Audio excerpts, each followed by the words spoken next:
السلام علیکم ویورز، میں ہوں سمیرہ پاشا. امید ہے آپ لوگ خیریت سے ہوں گے. آج میرے ساتھ ایک بہت ہی ینگ جرنلسٹ اور بڑے ہی زبردست جرنلسٹ موجود ہیں. بڑے محنتی رپورٹر ہیں اور بڑی خاص خبریں جو ہیں وہ رکھتے ہیں. نہ صرف یہ کہ وہ خبریں جو کہ ہم اسکرین پر دیکھتے رہتے ہیں، بلکہ کچھ ایسی باتیں بھی آج ان سے پوچھنے کی کوشش کریں گے جو انہوں نے اسکرین کے علاوہ دیکھی. تو میرے ساتھ محمد علی جاں موجود ہیں. علی جاں کی خاصیت یہ ہے کہ یہ اڈیالہ جیل کو کور کرتے رہے ہیں اور وہاں پر عمران خان صاحب کے کیسز کی کوریج بھی کرتے رہے ہیں. تو اس دوران انہوں نے کیا کیا کچھ ڈفرینٹ چیزیں دیکھی، ان کے حوالے سے آج خاص طور پر ان سے جانیں گے. علی جاں کیسے ہیں آپ؟ ٹھیک ہیں؟ بہت شکریہ، اللہ تعالیٰ کا شکر. آپ سنائیں کیسے ہیں؟ بالکل خیریت. اچھا علی جاں، ہم ویسے تو جنرلی جو کرنٹ ہیپننگز ہیں اس کو بھی تھوڑا آپ کا کامنٹ لیں گے، لیکن چونکہ آپ نے بتایا کہ آپ اڈیالہ جیل بھی کور کرتے رہے، تو میں چاہوں گی کہ کچھ ایسی چیزیں ہم ناظرین کے ساتھ شیئر کریں جو اس سے پہلے منظر عام پر نہیں آئی. آخری جو آپ نے عمران خان صاحب سے ملاقات کی، یا یوں کہہ لیں کہ جو آخری بار آپ نے انہیں اڈیالہ جیل میں دیکھا یا ملے ان سے، تو وہ کتنا ٹائم ہو گیا اس بات کو؟ اس کو تقریباً 1 سال ہو گیا.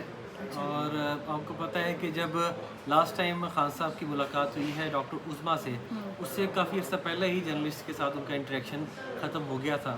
سو I was one of those few journalists جن کا لاسٹ ٹائم خان صاحب سے انٹریکشن ہوا تھا. اور کیسز آپ کو پتہ ہے جاری تھے، پھر متعدد کیسز میں عمران خان صاحب کو سزا ہوئی. تو اسی اسنا میں عمران خان صاحب سے ملاقات ہوئی تھی. ملاقات کیا، ہم جیل ٹرائل کور کرنے جاتے تھے اور آپ کو پتہ ہے کہ وہاں پر ایک عارضی سیٹ اپ لگایا گیا ہے اور ایک کمیونٹی ہال کو کمرہ عدالت کی شکل دی گئی ہے. تو وہاں پر عمران خان سے تقریباً سال یا 12 ماہ پہلے ملاقات ہوئی. تو لاسٹ ٹائم جب آپ نے عمران خان صاحب کو دیکھا تو 1 سال تقریباً اس بات کو ہو چکا ہے. تو آخری جو عمران خان صاحب کے ساتھ انٹریکشن رہا آپ لوگوں کا، کیا ان کی باڈی لینگویج تھی اور آپ کی اسیسمنٹ کیا ہے؟ وہ کیا سوچ رہے ہیں جیل میں بیٹھ کے؟ کوئی جلدی ہے انہیں باہر نکلنے کی؟ دیکھیں، ایسا ہے کہ جب عمران خان صاحب کو گرفتار کیا گیا تھا اور جس دن لاسٹ ٹائم ہم نے عمران خان صاحب سے ملاقات کی ہے، میں نے جتنا بھی ان کو غور سے دیکھا، جو ان کی باڈی لینگویج تھی اور جو انہوں نے ہمارے سے گفت و شنید کی اس تمام اسنا میں، جتنا عرصہ ہم نے جیل ٹرائل کور کیا، مجھے ایسا لگا کہ وہ ڈے فرسٹ اور ڈے لاسٹ پہ ایک ہی پوائنٹ پہ کھڑے ہیں اور ان کے موقف میں، ان کے نقطۂ نظر میں کوئی بھی تبدیلی نہیں ہے. اور وہ کیا موقف تھا؟ وہ میں یہ سمجھتا کس ہوں بات پہ آپ کو کہ لگتا ہے کہ وہ کوئی لچک نہیں دکھائیں گے؟ میرے خیال میں وہ مینڈیٹ کے حوالے سے نا اپنے بہت زیادہ کانشیس ہیں اور وہ اس بات پہ آپ کہہ لیں کہ مصر ہیں کہ مینڈیٹ یا تو واپس کیا جائے یا پھر الیکشن کی طرف بڑھا جائے. ٹھیک ہے، اور یہ دونوں چیزیں اس موجودہ رجیم کو قابل قبول نہیں ہیں. اور آپ کے ناظرین کے لیے یہ بات میں بتاؤں کہ عمران خان صاحب نے ایک طریقے سے مجھے لگتا ہے کہ اپنا ذہن بنا لیا ہوا ہے کہ he is ready to even die inside. You know, وہ یہاں تک کہتے ہیں کہ میں جو سمجھتا تھا وہ میں نے کر دیا ہے. اچھا. قوم کو میں نے شعور دے دیا ہے. اور کچھ الفاظ جو انہوں نے ہمیں خاص طور پر لکھوائے بھی، وہ یہ کہتے تھے no one can defeat an idea whose time has come. تو جو آئیڈیا میرے ذریعے اللہ تعالیٰ نے آگے لوگوں میں پھیلایا، پینیٹریٹ کیا، اس آئیڈیا کو اب یہ ختم نہیں کر سکتے کوئی بھی. اور پھر الیکشن سے کچھ عرصہ قبل جب 8 فروری کو الیکشن ہونا تھا، اس سے پہلے وہ تھوڑے جذبات میں تھے. تو ہمیں بار بار وہ کہتے تھے کہ دیکھنا تم، انقلاب آئے گا، سارا کچھ الٹ ہو جائے گا، لوگ نکلیں گے. تو آپ لوگوں کو لگتا تھا کہ خان صاحب جیل میں بیٹھے ہیں اور انہیں پتہ ہی نہیں ہے باہر پارٹی کا کیا؟ تو ایک دفعہ تو میں نے ان کو کہا کہ خان صاحب آپ کی بات لٹرلی تو دیوانے کا خواب لگتی ہے نا. تو آپ کو پتہ ہے وہاں پر ہم کاغذ پینسل لے کے جاتے تھے اور ویسے گیجٹس تو الاؤ نہیں تھے. تو انہوں نے کہا لکھو.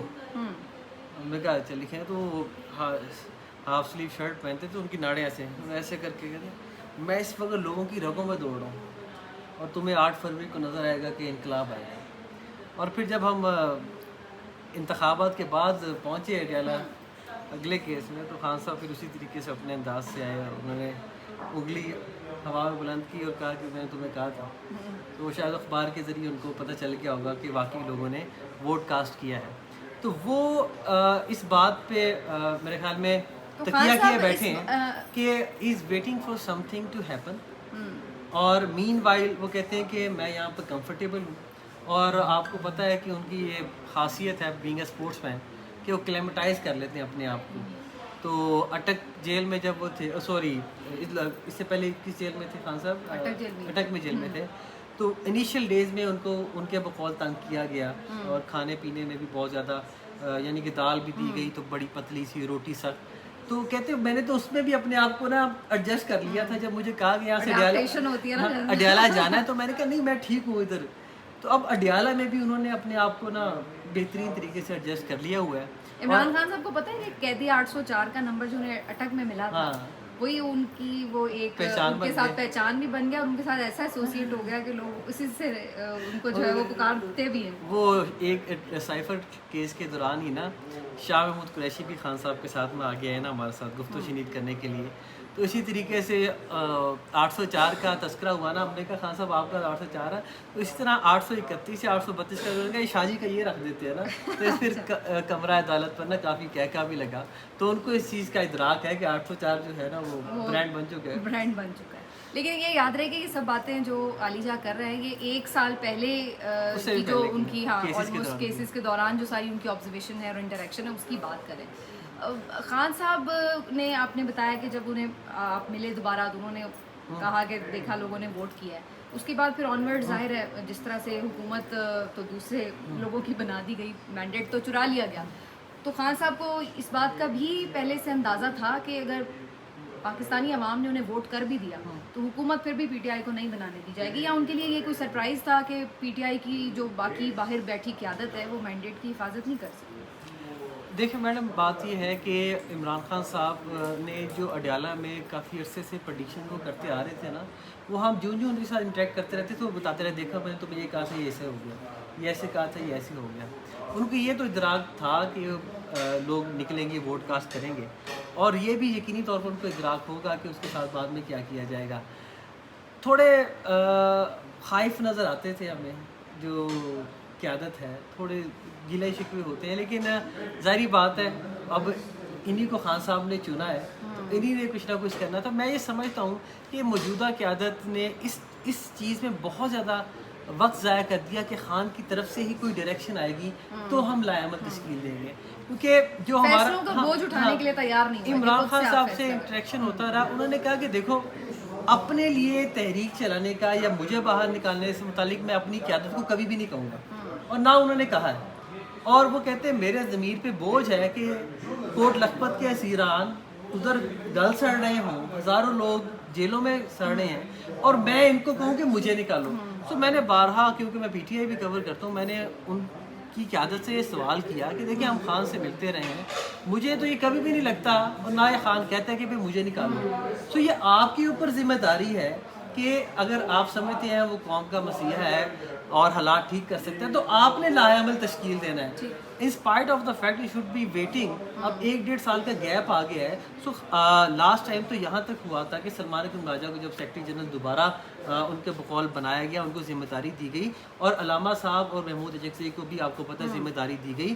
سو یہ دہائیوں کا ان کا تجربہ ہے, یہ بیٹھ کے برین اسٹارم کریں اور یہ فیصلہ نکالیں. اب سارا کچھ خان نہیں کرنا تھا اندر بیٹھ کے, اور جو گیپ آ گیا ہے تو پھر تو یہ میرے خیال میں کہ اس موجودہ قیادت کو بری ذمہ قرار نہیں دیا جا سکتا. اس چیز کی جو 1-1.5 سال میں انہوں نے ٹائم ضائع کیا ہے, اس پہ بہت کچھ کیا جا سکتا تھا.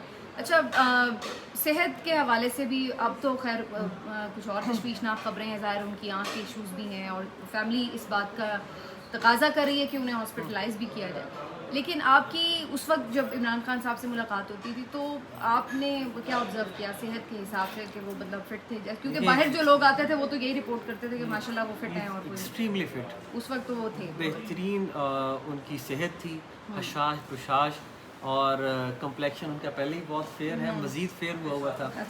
اور یہاں تک کہ ورزش اپنی روٹین کے بارے میں کیا بتاتے ہیں؟ روٹین جو وہ بھی بتاتے تھے, اور ان کے 1-2 دفعہ جو جو لوگ ہوتے ہیں اسٹاف والے ان سے بھی پتہ چلی. تو ان کے بقول کہ نماز فجر کے بعد عمران خان صاحب ایکسرسائز کرتے ہیں ریگولرلی, اور یہ بھی ہمیں پتہ چلا ادھر ہی سے کہ فجر کی سردیوں میں فجر کی نماز کے بعد 1 گھنٹہ سائیکل چلاتے ہیں, اور سردیوں میں پسینہ پسینی ہو جاتے ہیں, اور 100 پش اپس کے 3 سیٹ بھی لگاتے ہیں. تو اس حد تک وہ اپنا فزیکل ٹریننگ کر رہے ہیں. اور دوسرا انہوں نے ہمیں جو بتایا تھا, کہہ رہے تھے کہ میں نے قرآن پاک کی تفسیر پڑھی ہے بہت تفصیل کے ساتھ, اور احادیث کا بھی مطالعہ کیا، اور میں نے بہت ساری چیزیں جاٹ ڈاؤن کر کے رکھی ہوئی ہیں، نہ صرف اپنے بچوں کے لیے بلکہ عوام کے لیے بھی، نوجوانوں کے لیے بھی، جو اللہ تعالیٰ نے موقع دیا تو میں ان تک پہنچاؤں گا۔ اور یہ جیل کا جو وقت ہے نا، وہ کہتے ہیں میں تو شکریہ ادا کرتا ہوں جنہوں نے مجھے اندر قید کیا ہے، کیونکہ میں اگر یہ وقت نہ گزارتا تو ہو سکتا ہے میں نے جو اندر رہ کے چیزیں ایکسپلور کی ہیں، جس طرح مطالعہ میں نے کیا ہے، وہ شاید وہ رہ جاتا اور میں بہت بڑے خزانے سے محروم ہو اس طرح کی باتوں پہ نا وہ تنقید بھی شروع ہو جاتی ہے پیڈیا کی کہ بھائی وہ اندر خوش ہیں، وہ کہہ رہے ہیں جی میں تو بڑا پڑا، وہ بھائی وہ ٹھیک ہے ان کو لیکن یہ باتیں جو ہے وہ ایک سال وہ سمجھتے ہیں کہ وہ اپنا کام کر رہی ہیں، اور ویسے بھی اور اب بہت ٹائم ہو چکا ہے، ظاہر ہے اب تو ان کی ملاقاتیں بھی بند ہیں، اور اب اس کے بعد سے بیمار بھی ہو گئے ہیں، بشرا بی بی دوبارہ جیل سے باہر آ کے پھر اندر چلی گئی ہیں، ان کی آنکھ کا مسئلہ ہے، ان کی بیگم کی آنکھ کا مسئلہ ہے، تھوڑے فرسٹریٹ شاید اس کے بعد ہوئے ہیں، اب ظاہری بات ہے کمیونیکیشن گیپ ہے، لیکن یہ ہم ناظرین کو ایک بار پھر بتا دیں کہ یہ 1-1.5 سال پہلے کی باتیں ہیں، جو ان کی باڈی لینگویج تھی، جو گفتگو تھی۔ اچھا آخر میں ایک وہ آپ سے جو آپ مجھ سے قصہ ایک شیئر کر رہے تھے، وہ جو ایک بیچنے والا